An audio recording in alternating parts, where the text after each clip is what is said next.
प्रधानमंत्री मोदी ने देश के 12 करोड़ किसानों के खाते में किसान सम्मान निधि की ट्रांसफर कर दी है।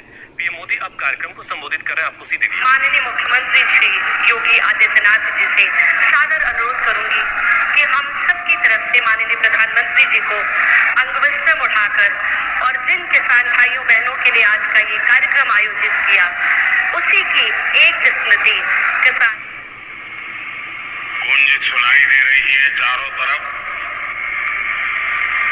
किसानों को सीधी मदद देने के लिए पीएम किसान सम्मान निधि आज उत्तर प्रदेश की पवित्र धरती से देश के करोड़ों किसानों के चरणों में अर्पित कर। নমস্কার বন্ধুরা, আপনাদের প্রিয় চ্যানেল বিবি নিউজ বাংলা চ্যানেলে আপনাদের সবাইকে স্বাগত জানাই। আমি বিশ্বজিৎ। পিএম কিষাণ সম্মান নিধি প্রকল্পে 18তম কিস্তির টাকা দেওয়া নিয়ে কিন্তু একটি বড় আপডেট চলে এসেছে এবং আপনাদের কিন্তু যে আপনারা ভিডিওটা শুনলেন সেটা কিন্তু 17তম কিস্তির টাকা দেওয়া হয়েছিল। এবার 18তম কিস্তির টাকা দেওয়ার জন্য কিন্তু ফাইনাল তারিখও ঘোষণা করেছেন আজ প্রধানমন্ত্রী এবং কৃষিমন্ত্রীও টুইট করে জানিয়েছেন। তো কবে সেই তারিখটা এবং আপনাদের স্ট্যাটাসে কি পরিবর্তন শুরু হয়েছে কিনা সম্পূর্ণ কিন্তু এই ভিডিওর মাধ্যমে জানতে পারবেন।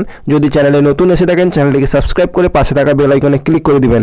এবার পিএম কিষাণ সম্মান নিধি প্রকল্পে আপনারা অফিসিয়াল ওয়েবসাইটে গেলে কিন্তু দেখতে পাবেন যে আপনাদের স্ট্যাটাসে কিন্তু পরিবর্তন শুরু হয়ে গেছে, মানে কিন্তু আপনাদের waiting for approval by state চলে এসেছে এবং বহু কৃষকের কিন্তু আরএফটি সাইন বাই স্টেট চলে এসেছে। তো টাকা দেওয়া নিয়ে কিন্তু 17তম কিস্তির টাকা দেওয়া হয়েছিল, তো সেটা নিয়ে কিন্তু প্রায় 3 মাসের কাছাকাছি হয়ে গেছে।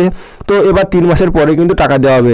তো এই মাসের কিন্তু 15 তারিখ থেকে 20 তারিখের মধ্যে কিন্তু যেটা হচ্ছে আপনাদের পেমেন্ট প্রসেস হয়ে যাবে এবং এই মাসের মধ্যে কিন্তু আপনাদের যেটা হচ্ছে 18তম কিস্তির টাকা দেওয়া হবে বলে কিন্তু লাইভ কিন্তু আপনাদের প্রধানমন্ত্রী মোদি কিন্তু টুইট করে জানিয়েছেন এবং কৃষিমন্ত্রী টুইটারে গেলেও আপনারা দেখতে পাবেন যে আপনাদের একটি আপডেট দেওয়া হয়েছে যে 18তম কিস্তির কাজ শুরু হয়ে গেছে, অবশ্যই আপনাদের টাকা খুব শীঘ্রই দেওয়া হবে এবং বলা হয়েছে যদি আপনারা এখনও ইকেওয়াইসি না করে থাকেন তো ইকেওয়াইসিটা বাধ্যতামূলক করে নেবেন, না হলে কিন্তু আপনারা 18তম কিস্তির টাকা পাবেন না। বা যারা 17তম কিস্তিতে ইকেওয়াইসি কমপ্লিট করেননি তারাও কিন্তু ইকেওয়াইসি কমপ্লিট করে রাখুন।